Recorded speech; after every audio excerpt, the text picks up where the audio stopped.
Thanks to celebrities like Avril Lavigne and Shania Twain, most people have Lyme disease on their radar and know that it stems from ticks.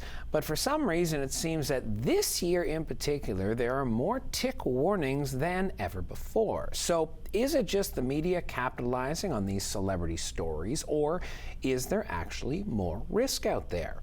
I spoke with Dr. Patrick Galange, the Associate Director of Health for Halton Region, and asked if 2025 has indeed brought about an influx of ticks. I want to start off by saying that the overall risk to the population in Halton is still low, but you're right, there has definitely been an increase, not just in ticks, but in black-legged ticks, which is the type of tick that can cause Lyme disease, as well as black-legged ticks that tested positive for Lyme disease. And you're right, people who have actually tested positive for Lyme disease as well.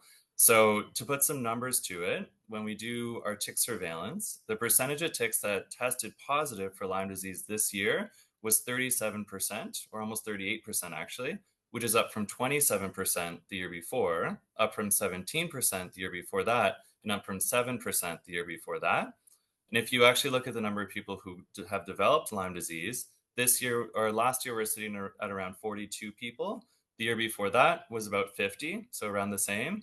But the years before that was on average about 3 per year. So we can see that the incidence or the prevalence of all these numbers have been increasing over time. Fortunately, there's been no cases of other tick-borne diseases in Halton. So there's other diseases that can be passed around by the black-legged tick, and we haven't seen any of those. But I really want to emphasize today as well that even though these numbers are increasing, it's really important that people still get to spend time outdoors, enjoy the time outdoors. There's lots of very good reasons to do that, even maybe despite the heat some days. But there are a lot of things you can do to help prevent being exposed to ticks and help reduce your risk of developing Lyme if you do run into a tick. Now, I think, we hear the buzzword of Lyme disease so much, mainly through celebrities. Previously Avril Lavigne and then Shania Twain. Most recently, Justin Timberlake has come out saying, yes, I had Lyme disease on my tour. But, you mentioned that some ticks have Lyme disease, some ticks don't, which I was unaware of. I thought they all were. And if you get a tick on you, I don't think you're going to take the time to test. So let's talk about what to do if you do find a tick on you. Great segue. I did actually not know that about Justin Timberlake, so this is good. This is good learning for me too. So, yeah, that's right. So if you do get a tick on you, the most important thing for you to do is get the tick removed as soon as you can.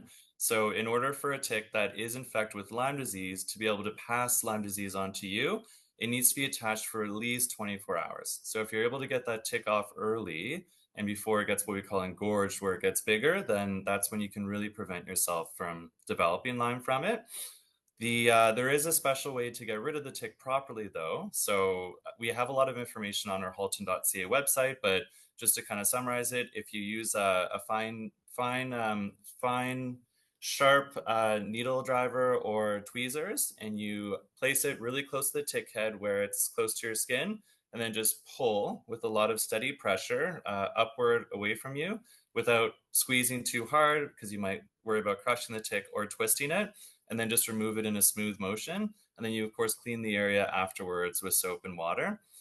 If you do find a tick, you were talking about not getting tested, but there actually is a really convenient resource that you can use called etick.ca, where you can actually submit the tick, and it can actually tell you if it's intact and if it looks like the black-legged tick, or the tick that can lead to people developing Lyme disease.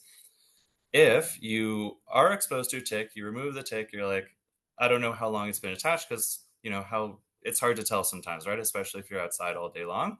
Then it is really recommended actually to still follow up with a healthcare provider, maybe your family doctor, pharmacist as well can actually help with this too. And they can do a risk assessment. And if they're worried that it might have been a tick with Lyme disease that's been attached long enough, they can actually give you an antibiotic, which could work as prophylaxis, that if you take it early enough, it can actually prevent you from developing Lyme disease.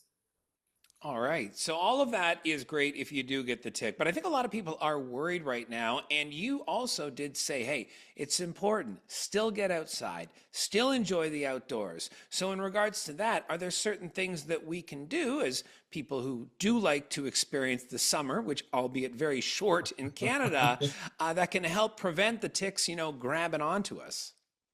Biggest thing you can do is when you go outside, go stay on main trails. Ticks really enjoy areas that are deeply wooded, tall brush, many leaves, forested. Try to just stay on the trails and stay away from these areas that ticks really prefer. Another strategy you can do is keep yourself protected. So wearing very like long clothing, long pants. I know it doesn't look very fashionable, but tucking in your pants by your waist, or the bottom of your pants or your shirt by your waist, the bottom of your pants, and your socks can help kind of ticks getting those areas where they like to hang out. Um, Certain bug repellents can work really well as well. So thinking about ones that contain DEET. So in adults, 30% and below is generally safe. In young children, 10% and below. Another thing that helps too is doing tick checks, we call it. So if you're outside in an area you're worried about for a while, when you come home, within the first couple hours of being home, you can do a tick check, kind of look around. Ticks like to hang out in your hairline, in your groin, in your waistband. Definitely check those areas, and you can even just take a shower because that just makes sure you wash ticks off.